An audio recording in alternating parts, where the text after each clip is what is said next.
fait, bon, je suis un gars qui est né à la ferme, à la Viry. Voilà, et puis que je suis originaire d'une famille de 7 enfants, voilà, 4 garçons, 2 filles, et que j'ai passé donc mes années au Landreau à la Viry. Ça fait, bon, 4 frères, 2 sœurs, voilà. Ça marche ça quand même, non?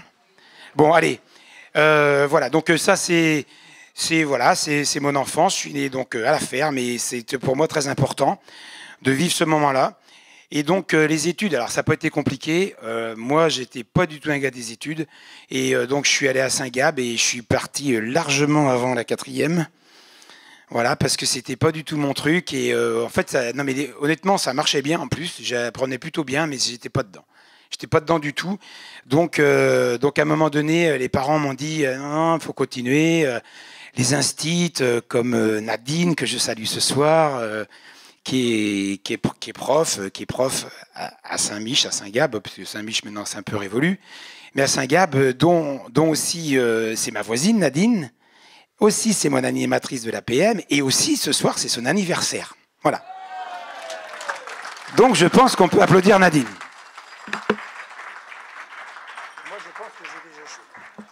Et moi je pense que j'ai déjà chaud. Voilà, donc voilà, donc c'était pas mon truc les études, donc je décide de partir de cette histoire-là pour prendre la branche agricole, donc direction l'IREO, Institut Rural, la Motachar, Melay, la Guyonnière, certains d'entre vous connaissent peut-être ça, un parcours donc résolument de technicien agricole. Voilà, je m'éclate là-dedans, j'ai plutôt envie de rester à la ferme, voilà, donc ça va démarrer comme ça. Et puis je vis donc ma jeunesse en alternance sur la ferme des parents. Donc tout va bien. Côté sport, je fais du foot, j'accéderai jamais à l'équipe A, je serai toujours en équipe B. Et puis du côté de la musique, eh ben en fait, je joue de l'accordéon plutôt très bien, avec beaucoup de canards. Donc tout ça pour dire que c'est pas ça qui m'a amené à tout ça aujourd'hui. Et aussi, bon, la musique, par contre, ça m'anime. J'aime beaucoup la musique, même si j'en joue pas beaucoup. Les balles folk, tout ce qui est déjà ambiance. Et j'ai noté, parce que c'est vrai que c'est rigolo de faire cet exercice-là, enfin de le préparer, j'ai noté que finalement, là, je suis de 61 à 81, mais je me suis dit, mais qu'est-ce qui fait qu'à un moment donné, finalement, eh ben, j'en suis arrivé où j'en suis. Et j'avais déjà, c'est marrant, une attirance, et j'ai demandé à Laurent tout à l'heure, par rapport aux grands événements. Voilà, j'ai 15 ans, mais c'est marrant, ça me fascine les grands événements. Alors entre 15 et 20 ans, j'en verrai un certain nombre, enfin j'en souligne un certain nombre qui sont importants pour moi. La fête de la Limousinière, vous vous rappelez des fêtes de la Limousinière avec Jacques Couturier? Donc ça m'avait l'histoire du bœuf, de la vache qu'on faisait dans la broche et tout ça, j'étais marqué par ça. Donc je disais à mes parents, il faut aller là-bas en voiture, ils n'en avaient pas du tout envie, mais on allait là-bas régulièrement. J'avais, après, quand j'ai eu la mobilette, alors ma première sortie, c'est pour ça que je suis allé voir Laurent tout à l'heure, je l'ai fait le 3 décembre, alors j'ai la date maintenant, le 3 décembre 1977, pour la toute première du Puy du Fou, bien avant même enfin le jour où Philippe a eu la première idée de faire cette histoire-là. Et je suis parti avec mobilette, j'avais 16 ans, et mes parents ne voulaient pas, et moi je voulais aller voir ça, parce que j'y disais, mais putain, mais ça c'est un truc qui est bien. Et je ne sais pas pourquoi, donc je suis allé là-bas. Je me rappelle très bien, j'avais aussi les fêtes du Muscadet, Mousillon, tout ça à côté, là, c'est pas pour boire, hein, mais c'était possible parce qu'il y avait toute une ambiance, c'était très chaleureux. Et puis après, j'ai fait Baudelaire en Flamme la nuit, je parle de ça parce que c'était un événement qui m'a marqué aussi, toujours avec Jacques Couturier à Rochereau. Voilà, donc voilà, ça c'est ma jeunesse. Et puis l'idée, c'est de revenir à la ferme, d'y rester. Sauf que je vais partir à l'armée, base aérienne 123, donc à Orléans. Et puis là, je veux partir en Outre-mer, je me retrouve dans les commandos, truc qui n'avait aucune allure. Je resterai 2e classe pendant 1 an. Et puis, il n'y a qu'un truc qui va me plaire, vraiment, et c'était bien triste, c'est que je vais faire l'histoire de la marée noire, là. Avec le Tagno, la Moco, je vais me prendre les 2 bateaux, moi. Mais c'est super parce que là, finalement, je rends utile et je me sens utile et les populations nous accueillent, c'est vraiment super. Donc tout ça pour dire que je reviens de l'armée, là je veux rester, sauf qu'entre-temps, pendant l'année, on était 5 frères, donc tout le monde voulait rester à la ferme. Donc du coup, voilà, il y avait mon père, mon frère qui devait rester, puis du coup il n'y a pas de la place pour 3, donc je dois partir, parce qu'il y en a un autre qui est au bénéfice de l'âge ou au déficit pour moi, parce que j'étais le dernier, du coup j'ai dû partir. Donc là je pars, donc on va changer de diapo s'il te plaît. Donc là en 1982, bon ok, je me marie, Christiane, voilà. À Saint-Malo-du-Bois. Bon, je dis à Saint-Malo parce que c'est pas loin. Moi, je fais Lavéry-Saint-Malo, mais je change quand même de commune, hein, attention. Hein. Donc, je change de commune. Et là, donc, là, qu'est-ce qui se passe? Bon, d'accord, je connais Christiane, après, je sais plus ce qui se passe. Ça s'embrouille dans ma tête. Non, mais là, donc, oui, j'arrive parce qu'on va revenir, c'est l'intégration dans le village qui m'inquiète, qui me préoccupe. Voilà, bon, j'arrive là et je trouve un premier emploi. Alors là, j'ai un coup de chapeau, j'essaie d'aller assez vite à chaque fois, mais à Joël Gantier, du GAPEV, à Pouzauges, qui m'embauche. Parce que le problème, c'est que là, du coup, bah, d'accord, j'ai mon diplôme de technicien, mais c'est bien, à l'époque, les années 90, c'est pas facile. Et puis, il faut que je parte de la ferme, puis ça m'énerve, puis je trouve pas. Et puis, je postule au GAPEV à Pouzauges. Et là, le Joël Gantier en question, que je remercie, ça fait partie des gens qu'on croise dans la vie, qui changent ta vie. Et lui, il avait essuyé les plates avec 2-3 ingénieurs, machin, et puis ça va pas. Et puis moi, j'arrive, il dit, bah toi, t'es un gars de la base, c'est toi que je vais prendre. Alors, donc du coup, ben, je rentre là-dedans et puis je m'épanouis. Je m'épanouis parce que en fait, très vite, je vois que j'étais bien mieux sur la route que dans une ferme et je rencontre les agriculteurs et donc tout ça, ça me plaît beaucoup. Ça me plaît beaucoup, j'ai des rencontres, c'est ma vie, je sens que c'est bien, ça me donne une ouverture sur l'extérieur. Donc voilà, alors on passe, et là, 1984-86, création de l'atelier de vannerie. Donc je vous dis que j'arrive à Saint-Malo-du-Bois, et donc, non mais là, l'atelier vannerie, mais c'est un truc de malade, ça, parce que dans un journal où ils ont marqué d'un moulin de paille à Johnny Hallyday, et ce truc c'était bien résumé, c'est que en fait, j'arrive là et je rencontre une fille qui s'appelle Ginette Alain, qui est sortie du côté de Saint-Maurice-Girard, Antigny, je sais pas quoi là-bas. Et elle me dit, même souci que moi, elle arrive dans le village, et elle dit, enfin, on joue au tennis à l'époque, je joue aussi très mal d'ailleurs. Et puis, elle dit, pour s'intégrer dans un village, le mieux, l'idéal, c'est les anciens. Elle dit, j'ai une idée, on pourrait faire des paniers avec les vieux. Ouf. Donc moi, j'ai 20 ans. J'ai juste 20 ans et elle dit on va faire ça, tu verras, ça a marché. Donc voilà, on finit par trouver un grand-père, Monsieur Rondeau, voilà, qui lui va bien accepter à tous les deux, je dis bien on n'est que deux, à faire des paniers un hiver à 20 ans auprès de la cheminée. Elle dit tu vas voir, c'est spectaculaire. Ouf.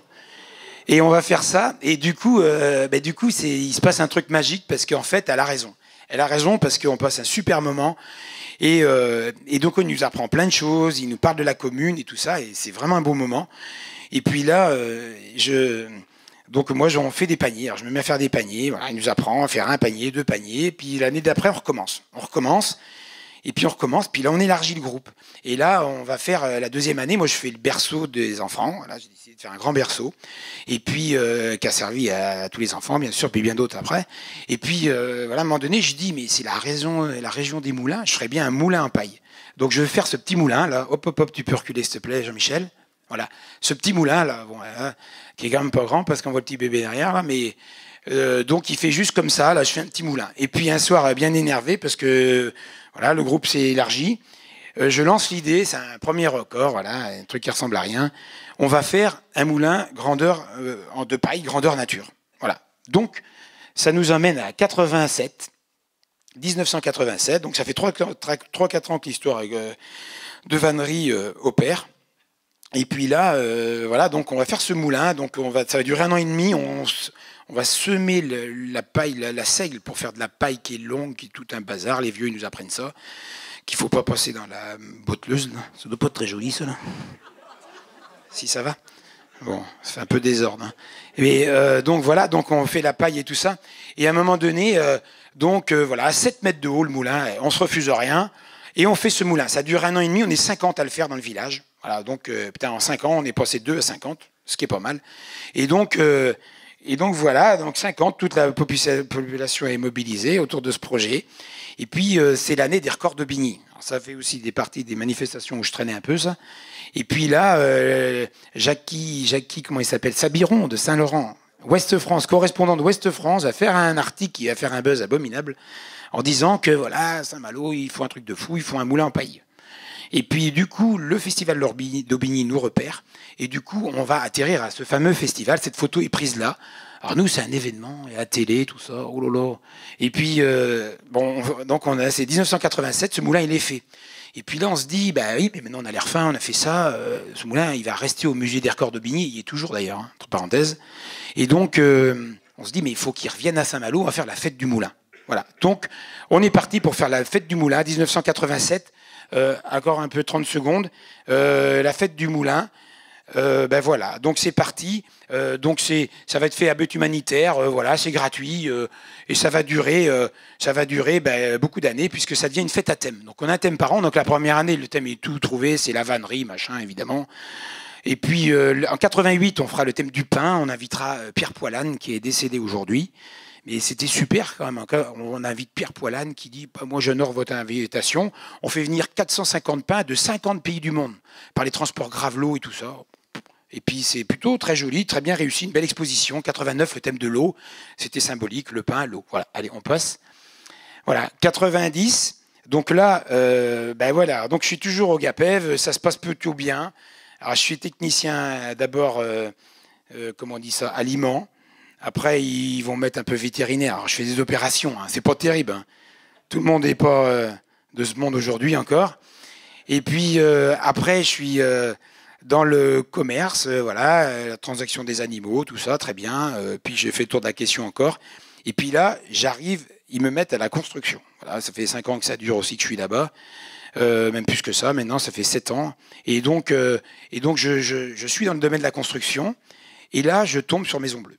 Et là, je tombe sur Maison Bleue, je vois une boîte qui arrive avec des grands panneaux, des machins, ça construit vite, tout ça. Oh lolo, ben là, je suis impressionné. Là, je suis impressionné parce que je dis, mais alors ça, c'est la révolution. Moi, je n'imaginais pas qu'on pouvait construire aussi vite que ça.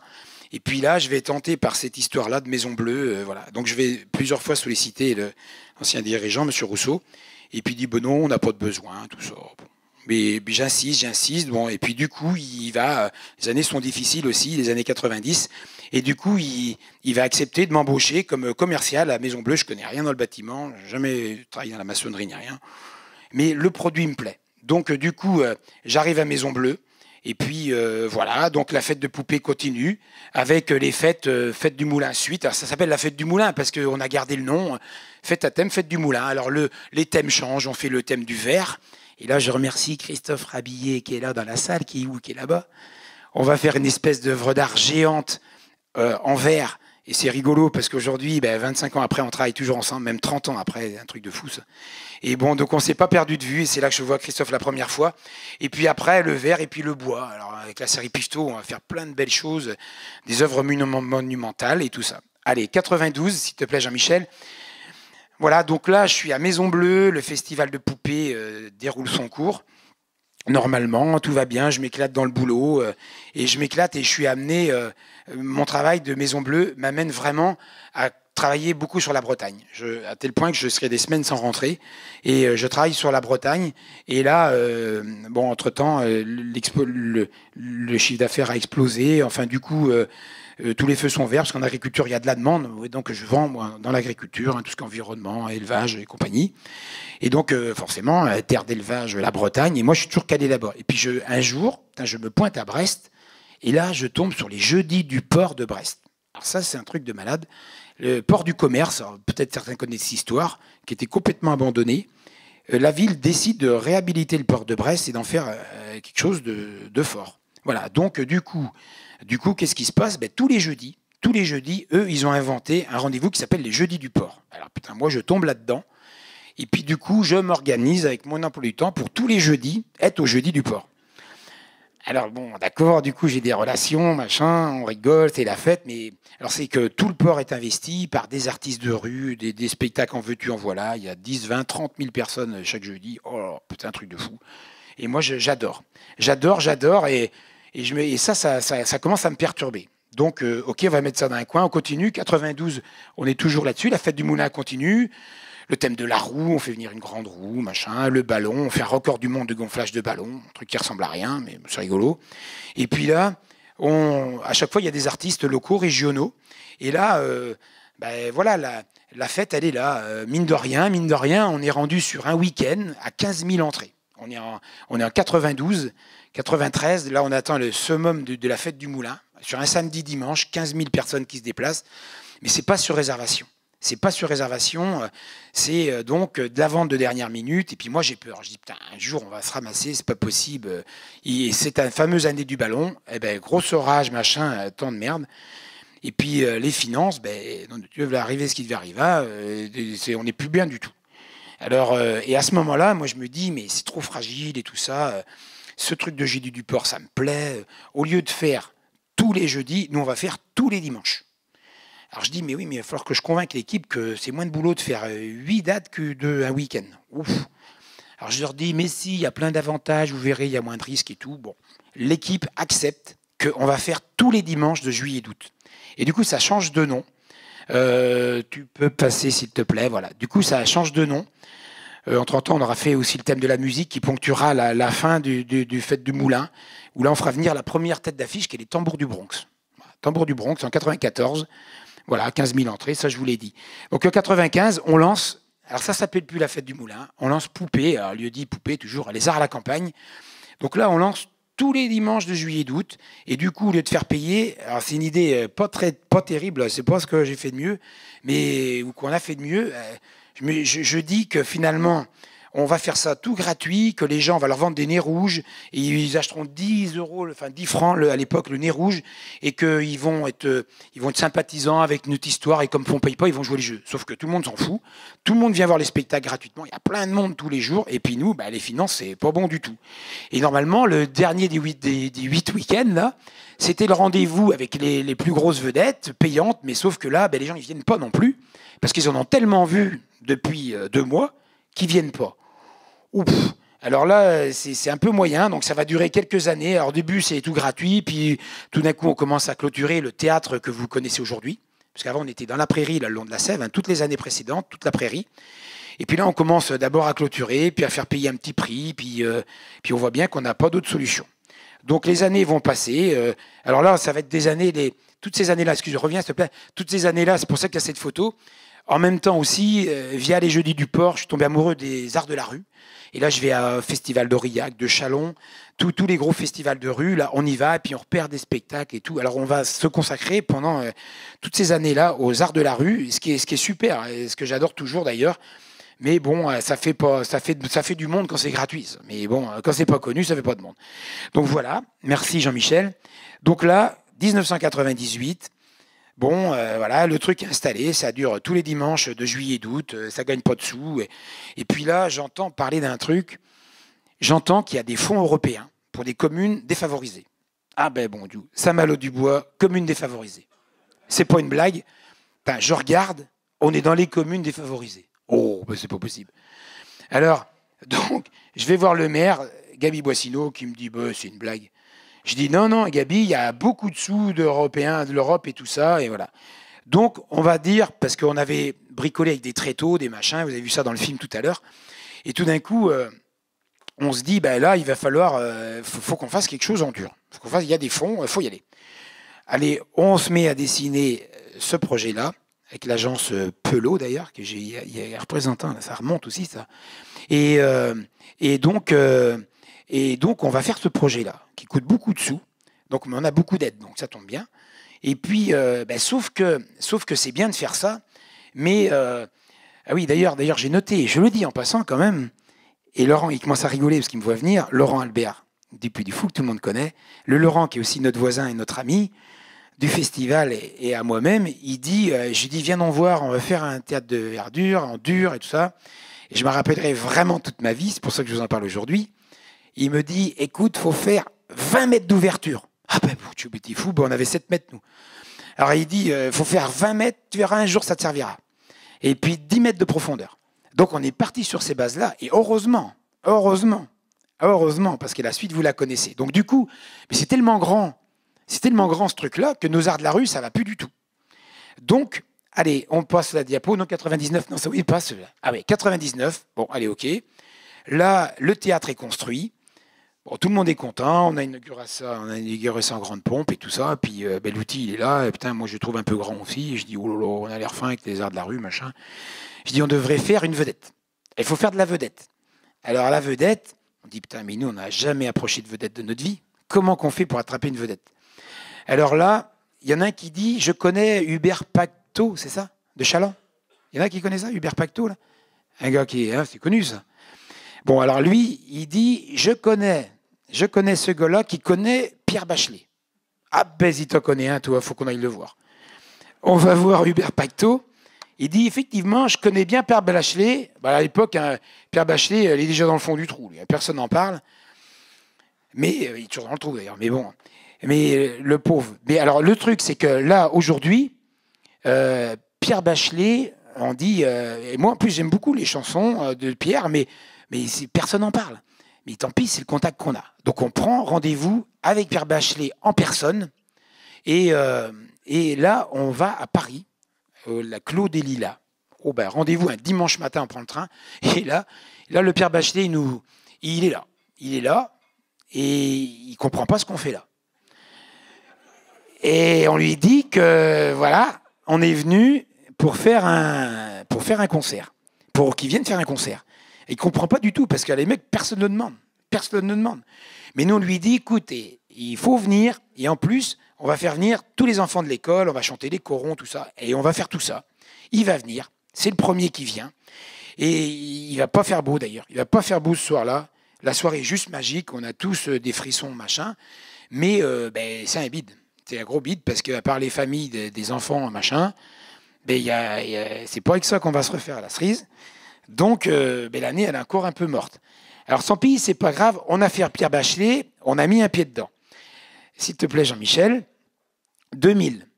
Ah ben oui, là, attends, on va faire une petite pause. Oui, non, c'est bien, on est bien, là, on est bien. 2000, il va se passer... c'est 2000, ça. Attends, j'ai un doute, là. Reprise Maison Bleue. Ah si, c'est bien, ça. Voilà. Bon, alors, OK, on met Pierre Bachelet de côté, on va y revenir. 98, 99, Bachelet, 2000, voilà, 2000... Maison Bleue, alors évidemment, tout ça, je vous parle de beaucoup de poupées, mais en attendant, je suis à Maison Bleue, je m'éclate, les Jeux du Port, voilà, on a construit le théâtre, tout va bien. Sauf que ça va moins bien du côté de Maison Bleue. Mais ça, on le sent venir depuis un moment. Moi, déjà à l'époque, quand je rentre dedans, les gens disent « Oh, ben, tu rentres dans une boîte qui n'est pas très solide, machin. » En fait, ça va se passer très bien. Plutôt toutes ces années-là, on a plein de boulot, on est content. Et puis, sauf que ça nous rattrape. Alors, on confond un peu vitesse et précipitation. On est devenu leader un peu dans le national, dans le milieu agricole et tout ça. Du coup, il y a 4 commerciaux qui m'ont rejoint. Donc, du coup, tout ça, ça va trop vite. Et puis, il y a des impayés, des malfaçons, des impayés. Puis, on sent que le vent tourne pas bien. Toujours est-il que dépôt de bilan. Voilà, dépôt de bilan. Et là, moi, j'ai qu'une envie, c'est de me sauver en courant. Moi, je dis, de toute façon, je suis commercial. Bon, ok, donc du coup, ça va tourner court. Mais à ce moment-là, donc j'ai un collègue qui est ici présent dans la salle, qui est Philippe Guillotot, que vous connaissez peut-être sans doute, qui est mon associé d'aujourd'hui. Philippe, ça fait donc à ce moment-là 10 ans qu'on est ensemble, à travailler ensemble. Donc lui, historiquement, a toujours été dans l'entreprise. Et lui, il assure le suivi des chantiers de ce que je vends finalement. Donc on est toujours sur la route ensemble. Il viendra aussi nombreuses fois au Jeudi du Port avec moi. Et donc on se connaît, on travaille tous les jours ensemble. Et là, moi, je veux partir.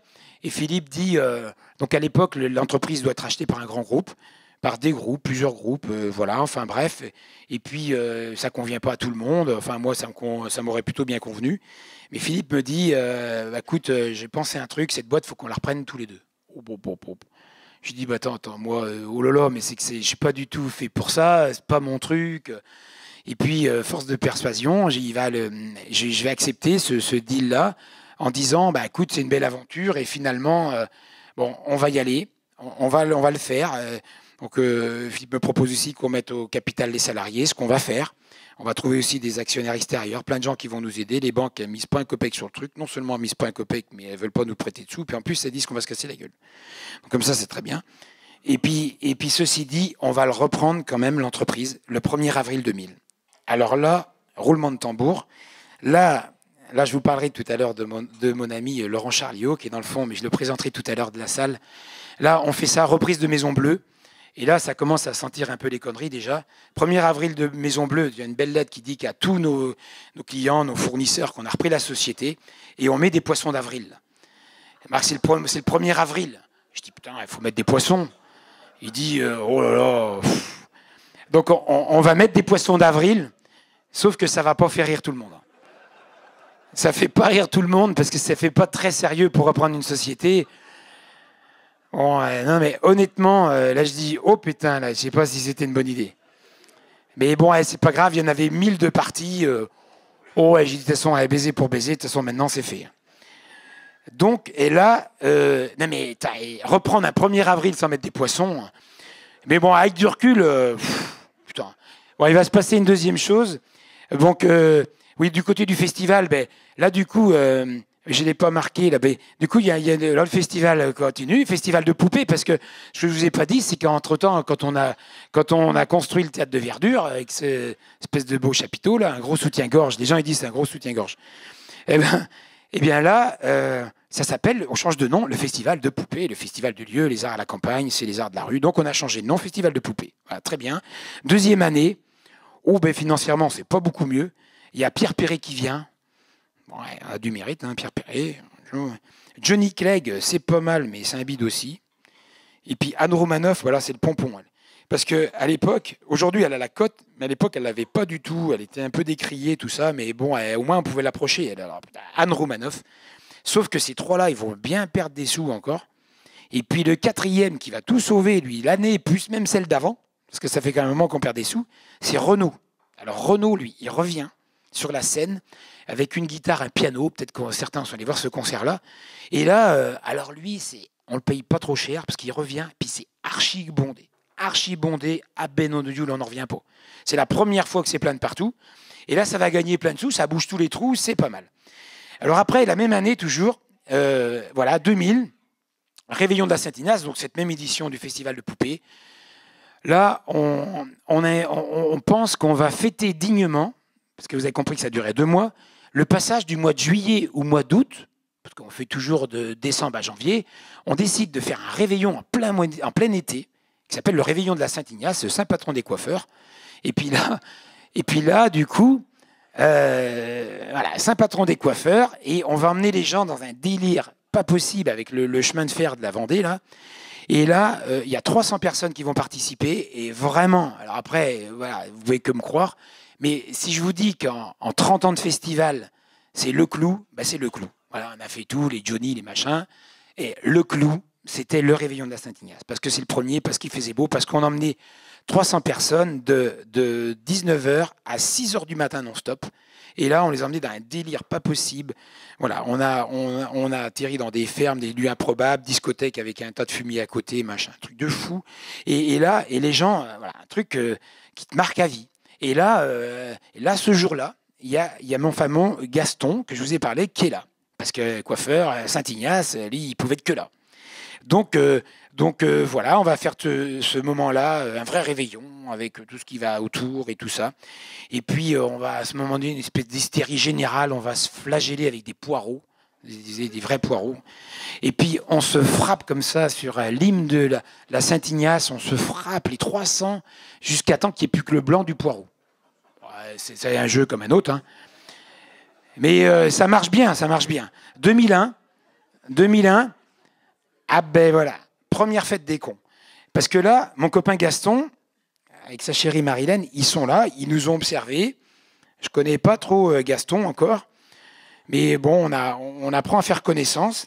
Et puis l'année qui suit, le 15 janvier exactement, donc une date à la con, le 15 janvier 2001, il m'invite, il m'appelle, il me dit, écoute Philippe, on ne se connaît pas beaucoup, mais je fais la première fête des cons et je t'ai choisi pour représenter la Vendée. Voilà, ça c'est fait. Et voilà, donc j'irai. Et il me dit, mais t'inquiète pas, t'es pas le seul invité, parce que on a invité aussi les élus de la région, parce qu'ils ont bien leur place. Oh. Alors bon, et toujours est-il que j'arrive à la fête. J'espère que l'heure ça va le faire. J'arrive à la fête et là je vois parking gros con, petit con de service. Super organisation. Alors on était parqués comme ça, il y avait rien à redire. Et puis on rentre dans la salle. Bon, il est quand même passé pas loin de 800 à 1000 personnes dans la soirée. Donc un lundi soir, je ne vous ai pas dit, c'était un lundi soir, parce que quitte à mettre une date, on met une tête à la con. Donc un lundi soir, un 15 janvier. Et là, il me dit, l'entrée, elle est gratuite. Ça sera entrée gratuite. Alors je me présente. Et puis là, effectivement, l'entrée était gratuite parce que tu tendais la main et il te mettait une poignée de carottes râpées. Donc une entrée gratuite. D'accord, ça va là, jusque-là? Vous êtes dedans là? Une entrée gratuite.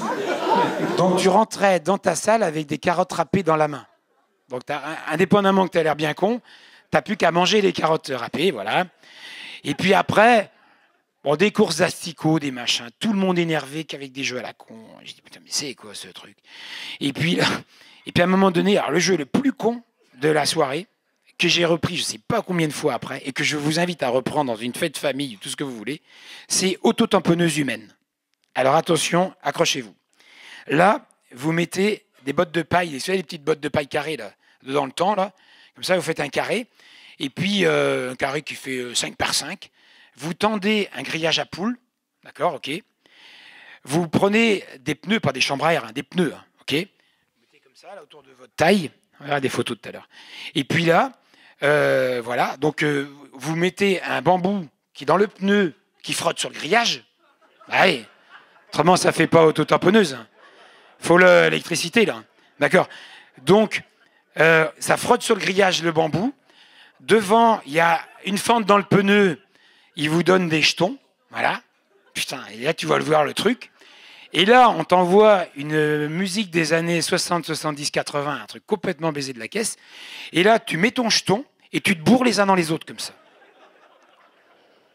Oh, bah là, j'ai fait je sais pas combien de tours d'auto-tamponneuse. Et puis je rentre le soir, je dis, bah non, bah alors ça, ces trucs, c'est unique dans ta vie, ça. Oh, bah alors j'ai dit, lui, c'est du lourd, lui.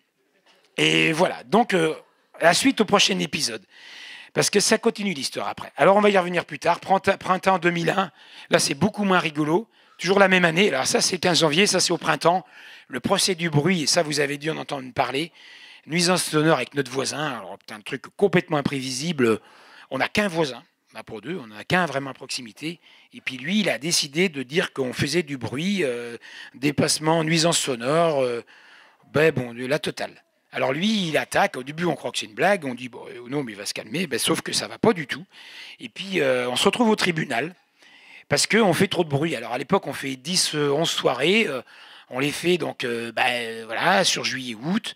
Et puis, on arrête à minuit, à 0 heure. Alors nous, on dit, putain, à minuit, en plein mois de juillet, on ne voit pas trop où on fait le bordel, mais il n'empêche que ça fout le bordel. Alors donc, lui, il n'est pas content. Il manifeste et puis il nous emmène au tribunal. Alors là, c'est avec du recul, mais ça m'a vraiment, vraiment fait toucher le fond, cette histoire quand même. Mais avec du recul, ça nous a fait une grosse pub. Mais il n'empêche que... Parce qu'on reçoit des soutiens de partout. Parce que là, du coup, alors Véronique Tasca, à l'époque ministre de la Culture, va faire un courrier. Les vieilles charrues, les Franco, tout le monde est inquiété là-dessus. Et du coup, et même le Puy du Fou d'ailleurs aussi s'inquiète un peu de ça. Et puis nous soutient. Tout le monde est avec nous en disant... c'est pas possible, s'ils perdent, ça fait jurisprudence et tout ça, il faut fermer tous les gens qui font des animations de plein air et tout ça, ça le fait pas. Donc du coup, on est attaqué, jusque-là, on encaisse, et puis on continue, puis on fait appel, on dit, de toute façon, on va faire appel. Donc on fait appel, la même année viendra, oui merci, reviens un petit peu en arrière. Voilà. La même année viendra, juste pour dire les noms connus, parce que c'est rigolo de voir un peu comment ça a évolué, de Palmas, Imouvrini, Soldat Louis. C'est une année normale, mais on est préoccupé par cette histoire de nuisance sonore. Merci Jean-Michel. Le cœur n'est pas la fête, c'est ce que je marquais aussi. Entre-temps, la pub est énorme. Alors on a aussi TF1, tout le monde vient, il n'y a jamais eu autant d'articles sur Poupée. Et vraiment, vraiment, avec du recul, cet événement-là nous a fait peut-être gagner 5 ans, parce que du coup, il y a eu énormément de radio, de télé, tout le monde, personne ne comprenait pas. On ne comprenait rien. Donc l'hiver, excuse-moi, je suis toujours là-dessus, l'hiver 2001, donc l'association perd son procès et du coup j'ai le montant à l'époque, en 2001, et ça fait quand même 14-15 ans maintenant, on est condamné à 70 000 francs d'amende ferme et puis 5 000 francs par soirée, que ce soit 2 jours ou 2 nuits, parce qu'on faisait aussi spectacle de jour. Donc voilà, on fait appel, on trouve ça injuste. Ok.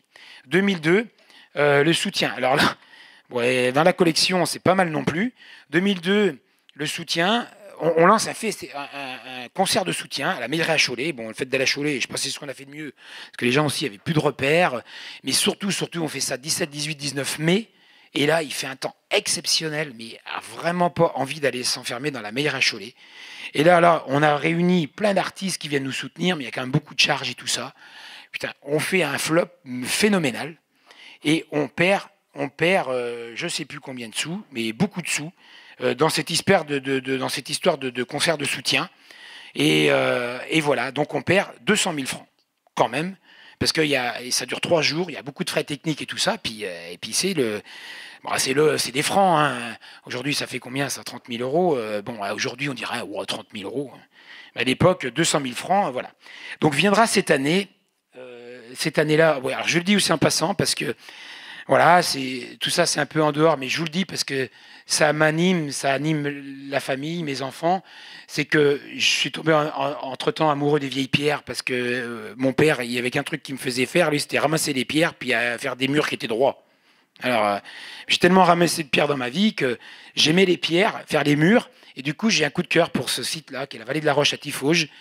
On y reviendra beaucoup plus tard, et pendant 10 ans, on va rénover ça, et ça m'aidera beaucoup à m'échapper, aller taper dedans quand j'ai pas le moral ou quand je suis énervé. Voilà, donc, tu peux passer, s'il te plaît. Et là, 2002, le concert de soutien. Non, pardon, j'y suis pas du tout. 2002, je vais faire là, comme ça va bouler. Oui, perte du procès, on l'a dit, achat de la maison. Oui, alors, 2003, le Yannick Noah arrive, lui. Le Yannick arrive, et lui, à l'époque, mais heureusement qu'il arrive. Alors, je vais vous dire un truc, c'est qu'à l'époque, tout le monde se fout de sa gueule, entre guillemets, puis de la note aussi, parce que les gens, ils disent, lui, c'est pas de chanter. Il ferait mieux de faire du tennis. Le problème, c'est que, ou l'avantage, c'est qu'il a un gros succès à l'époque et son truc va être comme ça. Et du coup, lui, il va venir et puis il va contribuer largement à boucher notre trou. Donc du coup, il vient la même année que Laurent Gérard et tous les deux donc vont vraiment soutenir l'histoire jusqu'au bout. Alors lui, il dit que c'est injuste, le fameux Yannick, là, et le Laurent aussi, donc ils vont faire des efforts sur leur cachet, et puis il va surtout venir beaucoup de fois. Alors, le Yannick Noah, mais je ne revenais pas, j'ai raconté ce week-end, il est venu 11 fois en 3 ans. Il est venu 11 fois, sauf que la première fois, on avait vendu en 3 semaines. Après, plus on le faisait, plus on vendait vite. Après 3 jours, et puis après 3 heures, parce que la dernière fois, on le vendait à 3 heures. Donc du coup, comme aussi à chaque fois c'était un jackpot, je pense qu'à lui tout seul, il a bouché tous les trous. Parce que les trous, il y en avait. Non, mais il y en avait quand même vraiment. Parce que là, du coup, je vous explique pas l'amende qu'on avait, le trou de la Meilleraie, et donc il fallait qu'on se relève de tout ça. Donc voilà, on va faire appel, et là on perd le procès. On perd le procès après 2 ans et demi de combat, et putain, les tribunaux à Poitiers, machin, partout, en veux-tu, en voilà. Et là, non seulement on perd, mais on est condamné à encore plus. C'est-à-dire que là, du coup, on est passé en euros, alors ça fait 10 000 euros, c'était les 70 000 francs de tout à l'heure. Et puis on est condamné non seulement à payer là, chaque fois qu'on va exploiter, mais comme on a désobéi depuis 2 ans, c'est rétroactif. Et du coup, on est sur le moment sommé de payer le retard des 2 ans. Ça calme aussi. Alors, donc du coup, on touche bien le fond. Et ce qui va se passer, c'est que, comment dire, le Crédit Agricole, qui est notre partenaire aujourd'hui, alors je ne sais pas qui c'est qui est là, mais tant pis, je le dis comme je le pense, n'a plus confiance dans nous, n'a plus confiance dans le projet, parce que moi, je lance l'idée d'acheter la maison des plaignants, parce que, entre guillemets, les plaignants, je pense qu'ils ont le projet de partir, mais ils ont du mal à vendre leur maison, mais voilà, donc c'est de notre faute et tout ça. Donc la seule solution, c'est de racheter la maison. C'est de racheter la maison, 200 000 euros. Et je vais convaincre les banques, le Crédit Mutuel, que je remercie ce soir, je m'en fous, je le dis, parce qu'autrement, je ne serai plus là, on ne serait plus là. Et donc du coup, je convainc le Crédit Mutuel de nous reverser 200 000 euros pour acheter cette maison. Et je leur dis à l'époque, les Anglais achètent tout dans la région, ce qui est vrai. Et il y a quelque chose qui me dit qu'il y a des Anglais qui vont acheter cette maison-là parce qu'elle est dans un environnement naturel, de rêve, une belle baraque et tout. Il n'y a pas de raison qu'elle ne se revende pas. Et du coup, donc, on l'achète et on va la revendre. Et on va la revendre dans les 6 mois. Voilà. On va la vendre dans les 6 mois. Un couple d'Anglais, et là, ça ne se raconte pas. Le gars et sa femme, bien sûr, mais le gars qui achète cette maison, il est batteur d'un groupe de rock et il va devenir bénévole au Festival de Poupées. Bon, ça, c'est beau, ça. Putain. Là, on est content de notre coup. Ah, ça peut s'applaudir. Bon.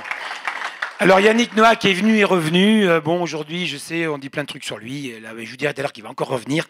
Parce que nous, on n'oublie pas ceux qui nous ont aidés. Et voilà. Moi, il n'aurait pas été là, on ne serait pas là. Cette année, il a demandé à venir. Il va venir. Voilà. il paye ses impôts où il veut, c'est son problème. Moi, voilà, il a demandé, il reviendra, il est devenu le parrain. Voilà, j'ai demandé un soir, bien énervé, au bout de je sais pas combien de fois, j'ai dit, sans toi on serait plus là, tu vas être le parrain du festival. Ça c'est fait. Ok, la même année, on aura Aubert, Zazie, Benabar, Woolsey, voilà. Rien à signaler. 2004, les Glorieuses, alors ça va se calmer un peu là. Là, pendant 3-4 ans, il ne va pas se passer grand-chose, à part qu'on a vendu la maison, ce qui est déjà énorme, que le festival est sauvé. Et ben là, ça se déroule normalement, avec plein de beaux artistes. On a M, Jamel, Eddie Mitchell, Kali, Thomas Fersen, Patricia Cass et Joe Cocker, qui sera le premier artiste international, voilà, qui va venir en 2006. Et là, là, déjà, on a du mal à mesurer comment ça se fait, que ça va si vite et tout. Alors, ça se raconte, et je vous le dirai tout à l'heure, que c'est la magie du site et l'accueil et tout ça. Voilà. 2005. Alors, juste un tout petit retour en arrière, parce que là, j'étais en 2006, mais 2005, bah, on a repris la société. Donc là, ça va pas mal et on décide avec Philippe de fêter les 5 ans de la société. Alors bon, forcément, la rencontre de Gaston, tout ça, et à force de m'énerver, lui, il dit, ça donne des idées, ça aussi. Donc on va faire les 5 ans, et du coup, je dis à Philippe, mais il faut qu'on communique d'une façon différente, parce que ça nous ressemble, parce qu'on aime ça. Bon, Philippe, il voit pas d'inconvénient, et on est parti. Donc on dit, on va faire les 5 ans, et le thème, c'est « On n'est pas des moutons ». On n'est pas des moutons. Et là, voilà, donc la fête des 5 ans sera sur ce thème-là. On n'est pas des moutons. Et comme c'est la Maison Bleue, bah, c'est des moutons bleus. Donc on va peindre des moutons en bleu. Et on va faire toute une fête autour de ce thème-là, des moutons bleus. Et voilà, donc ça donne aussi naissance au premier vœu décalé de Maison Bleue. Parce qu'il y en a qui rigolent parce qu'ils les connaissent, nos conneries, là. Donc la première année, une petite boîte de carton comme ça. Hein. On en voit 1000 à chaque fois. Hein. Et puis il y a un petit texte qui est « On n'est pas des moutons ». Et puis voilà, ça dit pas question un instant de se fondre dans le troupeau, voilà, que des conneries après. Et puis là, on envoie la petite boîte à meux. Alors c'est plus un mouton que. Alors c'est plus une vache. C'est un mouton? Ça fait mouton ou pas ça? On s'en fout. Bon, donc on fait les moutons et après, là je vais poursuivre sur les vœux. Chaque année, on fait des vœux, voilà, décalés. Donc des ballons, voilà. Si vous n'avez jamais imaginé que vous puissiez nous gonfler, eh ben voilà, nos clients toujours. Hein, vous pouvez nous aider à grandir. Pour nous aider à grandir, gonflez-nous, voilà. Les petites chaussettes après l'année des nains de jardin, c'est quand la Maison Bleue se met à vos pieds, fini le moral dans les chaussettes. Voilà, ça c'est bon. Et puis après, en 2012, on se présentera aux élections nationales, hein, à la présidence de la République. On enverra une petite boule à neige comme ça. Et puis au mois de mars, on enverra le programme à tout le monde, à tous nos, voilà, le programme Maison Bleue. Hein, pourquoi ça va aller mieux? Et puis celle-là qui est au tableau, on l'adore. C'est celle qui a fait peut-être le plus de buzz. C'est que là, toujours sur une idée de mon ami Laurent Charliot, eh bien, on va sur le thème de la santé, forcément bonne santé. Et puis, on envoie un thermomètre bleu, avec un logo de Maison Bleue. Puis le slogan, c'est tout le monde tellement plus proche de vous. Bon, celle-là, elle a bien cartonné aussi. Hein. Voilà. Alors après, il y a une année, on était un peu à la ramasse. Le mois de janvier, on ne l'a pas vu passer. Je dis à Philippe, oh putain, on n'est pas bien, les vœux, c'est janvier, c'est trop tard, putain, on n'a pas gazé. Alors avec Laurent, on trouve une idée. On met nos deux têtes comme ça, les deux Philippe, et puis on met un gros nœud papillon, et puis on met à l'intérieur, si nous sommes les derniers à vous offrir ces vœux pour cette bonne année, nous serons à coup sûr les premiers à vous souhaiter joyeuse Pâques. C'est pas mal. Donc on a tous les deux notre tête avec un beau nœud, et en fait, on souhaite joyeuse Pâques à nos clients, voilà. Bon, ben ça c'est fait. Et puis j'ai tout dit sur les vœux. Et puis voilà, donc les derniers de cette année que certains ont reçus. Hein. Bon, ouais, voilà, là on est en tutu tous les deux. Voilà, certains l'ont vu. Et puis toujours pareil, hein, on dit pour 2015 encore compter sur nos étoiles, notre équipe, notre technique de pointe et nos grands écarts. Alors mon rédacteur en chef a toujours des idées super parce que je vous dirais tout à l'heure aussi que derrière tout ça, il y a du fond, il y a de l'histoire, il n'y a pas... Voilà, c'est pas que... C'est essayer de faire transmettre aussi un message. Merci Jean-Michel. Voilà. 2006, Johnny Hallyday, 20 ans du festival. Alors là, c'est tout résumé. Je ne peux pas imaginer 30 secondes qu'un jour Johnny Hallyday viendrait. On va investir le site de la Virie. Là, c'est probablement... Là, je ne parle pas du plaisir, du stress, de l'angoisse. C'est pour moi la plus grosse intensité d'adrénaline que j'ai jamais eue parce que d'abord, c'était le premier gros événement. Et puis, je ne comprenais pas tout ce qui m'arrivait.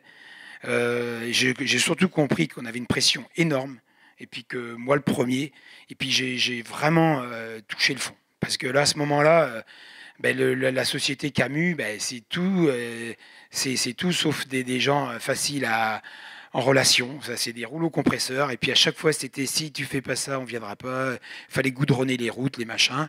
Le budget de l'époque, il était 2,6 millions €, 2,6 millions le budget du festival. Rien que le concert de Johnny, ça était 1,3 million. Et on a eu 300 000 € de dépassement. C'est pour vous dire que, bah, dis donc, à la fin, on comptait plus rien du tout. J'ai dit, de toute façon, maintenant, baiser pour baiser, on va au bout. Ça a été une année qui a perdu de l'argent. Enfin, le concert a perdu de l'argent, c'est clairement. Et tous les fournisseurs nous ont aidés en faisant 5% de remise sur tout voilà, de façon à ce qu'on boucle. Mais ceci dit, c'était un événement juste énorme et on s'en rappellera toute nos vies, voilà. Et puis en parallèle de ça, donc voilà, bah, le Phonacon. Le Phonacon. Donc là, mon copain Gaston, mais celle-là, elle est bonne, il faut que je vous la raconte. Bon, donc vous avez compris, il me piège avec sa fête et il me dit maintenant, c'est à vous la Vendée de trouver une idée. Alors voilà, c'est quand même super intéressant comment savoir c'est né cette histoire-là. Et donc ce qui se passe, c'est que on se réunit avec un certain nombre de l'équipe là. Puis on dit il faut trouver une idée voilà, qui sorte des sentiers battus. Donc on pense au dîner de cons, on ferait un dîner de cons, tout ça, mais on n'a pas trop l'idée. Puis tout d'un coup, au hasard d'une rencontre, à un mariage, il y a quelqu'un qui me dit ah ben tiens, ça serait bien de faire un réveillon à la con. Un réveillon qui ressemble pas aux autres. Ah ben je dis ça c'est bien ça. Ça me plaît bien ça. Et la meilleure idée qu'on va trouver finalement, un réveillon c'est de fêter le passage, et nous c'est d'être contre le passage. Donc on va la débouler à Chauchet pour la première année. Et cette histoire va faire un buzz épouvantable puisque ça va durer 5 ans. Et là, on va partir, ça va partir vitesse grand V parce que du coup, Chauchet, bah là, alors on trouve le slogan qui va bien à chaque fois. Hein. Donc à Chauchet, puis il fallait matérialiser cette envie d'arrêter le temps.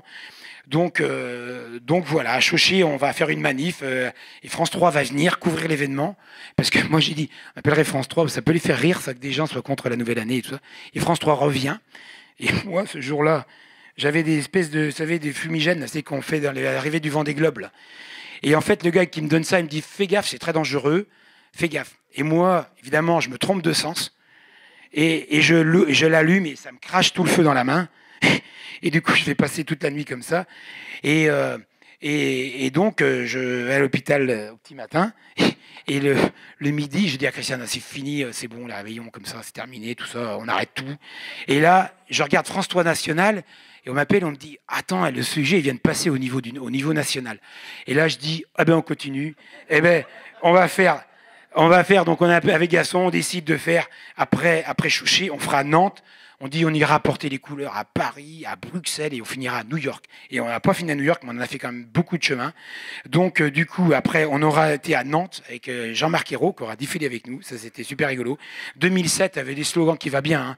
Toujours, on en avait plein. 2007, puis la chaussette. C'était pas mal celui-là. Alors l'idée, c'était de fracasser le temps. Là, on avait dit, voilà, la première année, on n'a pas réussi, on va fracasser le temps. On n'a pas réussi. À Paris, on a enterré le temps. Alors, on a fait Montmartre. Là-bas, on était 5 à 6 000 personnes. J'en ai une très bonne aussi, c'est que la préfecture nous a empêchés de défiler. À 31-12, remarque, ils ont dit arrêtez, déjà on a assez des Champs-Élysées avec ceux qui sont pour que de s'occuper de ceux qui sont contre. Mais bon, on l'a fait, et ils nous ont encadré notre manifestation. Et à Paris, 2008, vaut mieux une botte cuite. Ouais, c'est pas mal non plus celle-là. Et là, on a fait le place du Tertre, on a enterré une comptoise dans les jardins du Tertre. Là, ça nous a valu une amende le lendemain matin. On mettait des fleurs, des roses dessus.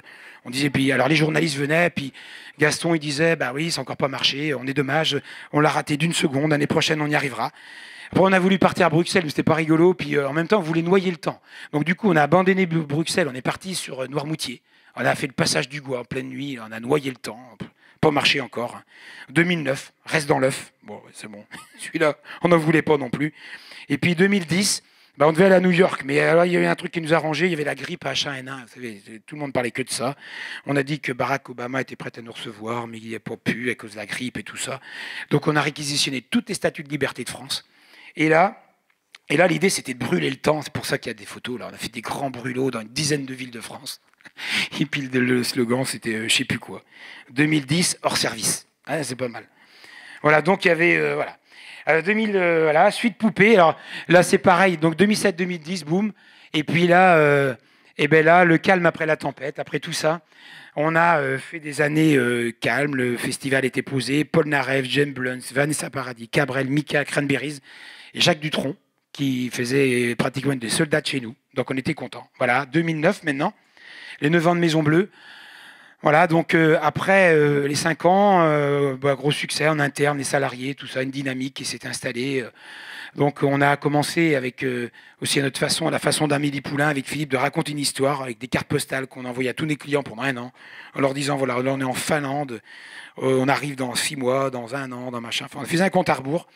Et voilà, donc on a parcouru le monde comme ça avec des photos, en postant les cartes postales dans chaque pays, et jusqu'au jour où voilà, on est arrivé à ces 9 ans, le 2009. Donc l'idée c'était, vous savez, il y avait les Jeux Olympiques le 2008, le 08-08-2008, et nous on faisait 09-09-2009 à travers une histoire de nains de jardin. Alors pourquoi les nains de jardin? Parce que ça rime à rien, parce que parce que c'est un peu has-been. Parce que c'est, voilà.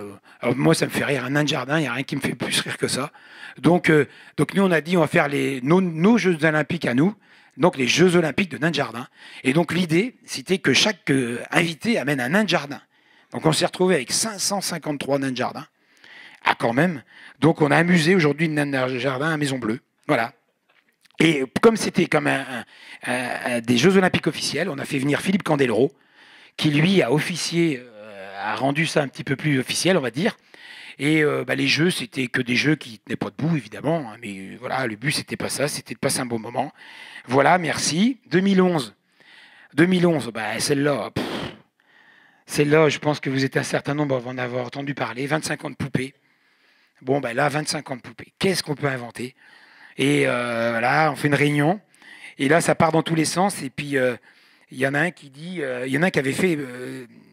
un jeune qui avait fait une photo, une espèce de photo de synthèse où il avait mis un TGV qui traversait le bourg de Saint-Malo-du-Bois, forcément en illustration là. Et puis je vois cette photo, puis je dis putain mais ça c'est bon ça. Je dis mais si on faisait passer le train, parce que comme on fait beaucoup de choses avec le train qui passe là-bas, si on faisait passer le train dans le village. Ah ben tout le monde dit ben oui mais c'est pas possible. Je dis attends, c'est pas possible. Je vois le maire, il dit bon écoute, bon ok, on est habitué. Mais il faut déjà aller voir tous les riverains. Bon, allez, on a fait 43 riverains, gling. Je viens vous dire que, est-ce que vous voyez un inconvénient si le train passe devant chez vous? Alors que sur le moment, tu n'es pas trop pris au sérieux. J'ai fait 43 maisons, 42 oui. 42 oui, parce que forcément, personne, même moi, j'ai un peu du mal à imaginer que le train, je dis oui, pas ça, les garages, pendant une semaine, vous mettrez la voiture un peu plus loin, voilà. Donc après la préfecture, la gendarmerie, le machin, tout service par service. Et du coup, à l'arrivée, comme tout le monde avait dit oui séparément, en groupe, c'est pas facile de dire non. Donc ça s'est fait. Ça a été compliqué du côté de la préfecture, mais bon, on y est arrivé. Je ne sais pas si aujourd'hui on y arrivera encore d'ailleurs, parce qu'au niveau sécurité, c'est un peu chaud quand même. Mais bon, ça le fait bien, ça cohabite pas mal ça, hein, le public avec le train. Bon voilà, celle-là, j'en ai mis 2 là, parce que celle-là, je la trouve quand même juste rigolote. Et on a quand même accueilli 30 000 personnes environ en 3 jours. Et les gens prenaient le train gratuitement à Las Vegas du Bois. Voilà, parce que je sais pas pourquoi, parce que c'était, voilà, ça nous plaisait. Voilà, parce qu'il y avait beaucoup de vedettes. Ah oui, il y avait beaucoup de vedettes. Et nous, on a fait la spécialiste du chanteur mort avec que des vedettes qui sont plus de ce monde, des sosies. Il y avait, elle, c'était pas un sosie, on avait 2 Fontenay, Geneviève qui était là, qui disait, mais regarde tous ces jeunes qui me voient là, qui m'aiment. Mais je dis, ben oui, ils sont là pour toi, Geneviève. Oh, quelle histoire. Bon, et c'est bon, 2011, 2012, arrivée des jeunes. Bon, ben ça, c'est la plus belle récompense. On arrive à la fin de l'histoire. Ça, c'est la plus belle récompense. 25 ans, ils sont nés dans le festival. Ils sont nés comme le festival. C'est nos jeunes, à nous. Et voilà, 4-5 ans avant, je vous aurais dit que j'avais peur que le festival s'arrête.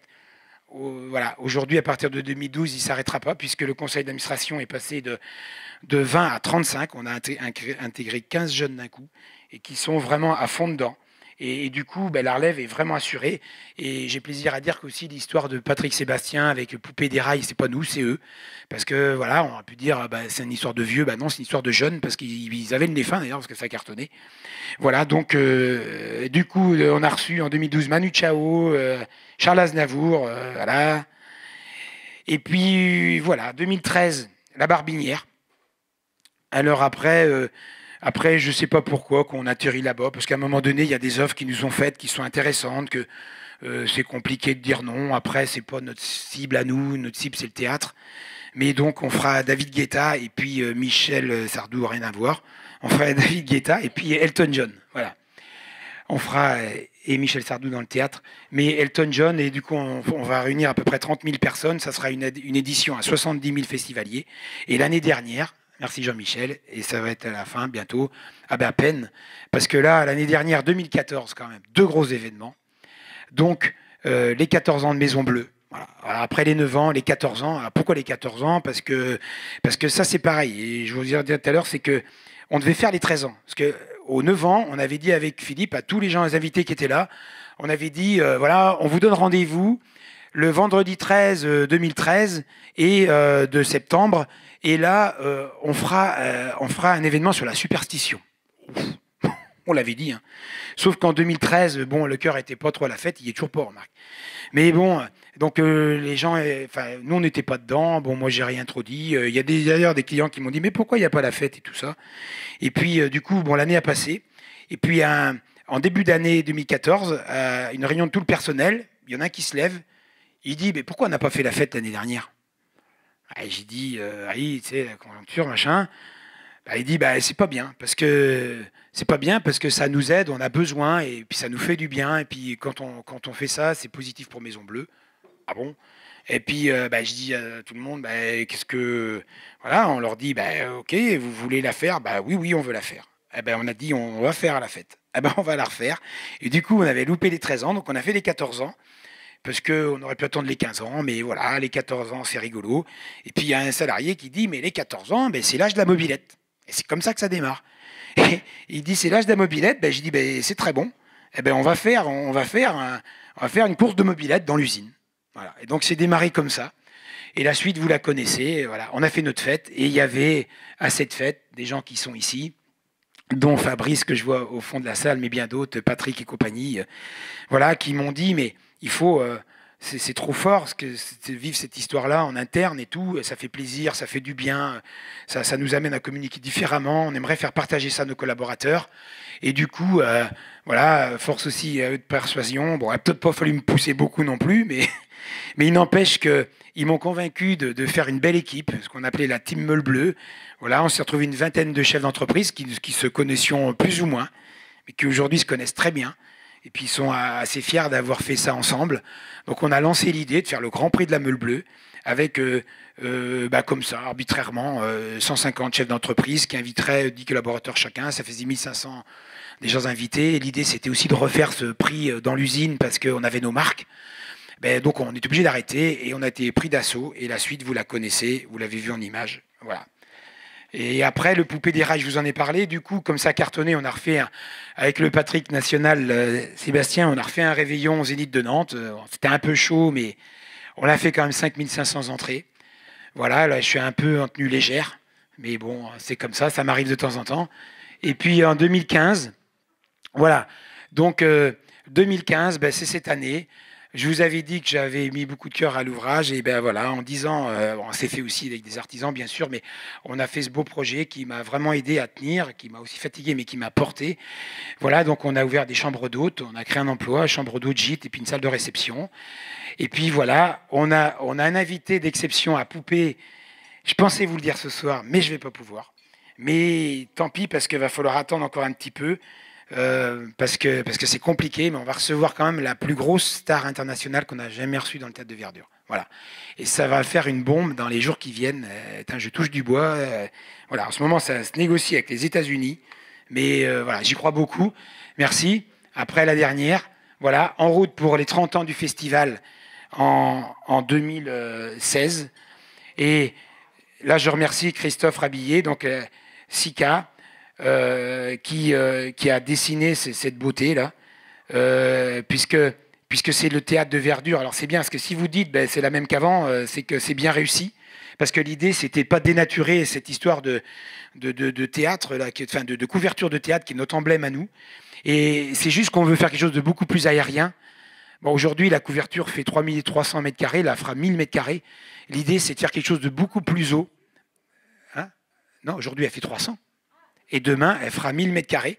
L'idée, c'est pas forcément de faire plus grand, mais c'est de faire beaucoup plus aérien, de faire en sorte que le son puisse sortir et qu'on ait surtout une vue d'ensemble du haut du théâtre. Parce qu'aujourd'hui, la casquette là, qui nous pose vraiment problème fait que le son ne sort pas. Puis surtout qu'aujourd'hui, ils ont tous des écrans de LED, ils ont plein de trucs techniques que c'est perturbant et on ne peut plus accueillir les formations qu'on a aujourd'hui. Et du coup, on a ce beau projet qui j'espère va aboutir voilà, pour 2016. Et c'est un projet qu'on fait avec les jeunes, mais pour les jeunes. Et là, on a décidé de mettre à peu près 1 million d'euros voilà, pour les années à venir. Voilà. Est-ce qu'il y a une autre photo? Non, ah, bah, voilà. Non, ouais. Bon, ben, vous pouvez applaudir si vous voulez.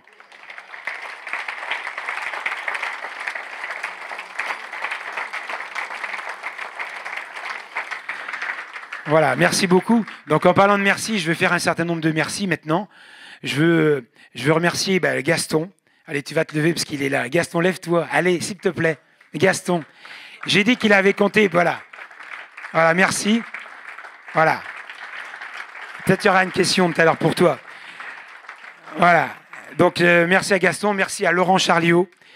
Voilà. Un grand merci à Laurent. Et parce que... Non, mais je vais vous dire...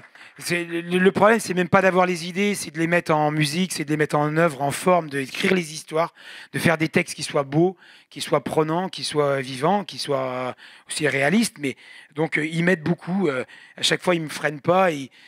Voilà, il a été très précieux pour moi et Philippe dans tous nos projets. Et je tenais ce soir à te remercier personnellement et pour tout ce que tu as fait pour moi, pour nous. Voilà, merci Laurent. Ça, c'est fait. Je remercie Calixte aussi, que certains vous avez vu des événements. Et voilà. Il anime tous les événements dans lesquels je me retrouve. Et parce que lui, c'est aussi la force tranquille. Voilà, il a une façon de parler qui fait que d'abord, on est, nous, les organisateurs en sécurité, mais c'est surtout que ça se tient, voilà, c'est classe, il n'y a jamais de débordement. Voilà, donc on donne du volume à toutes ces histoires-là. Merci à Calixte. Voilà, merci à Philippe. Voilà, à mon associé. Voilà. Et voilà, donc s'il n'avait pas vécu ça comme ça avec moi, je l'aurais sans doute pas fait, parce que ça fait 25 ans que ça dure, mais il faut aussi le faire en couple, entre guillemets. Et il n'y a jamais eu une parole plus haute que l'autre. Donc merci à toi, Philippe. Voilà. À toute l'équipe du Festival de Poupées. Voilà, merci. Et puis à ma famille. Et puis j'aurais pu rajouter celui à la Meule Bleue, bien sûr, à toute la team de la Meule Bleue qui est présente aussi là, tous ces moments que vous me faites vivre qui sont magnifiques. Et puis c'est la photo de la fin. Voilà. Merci et joyeuse Pâques.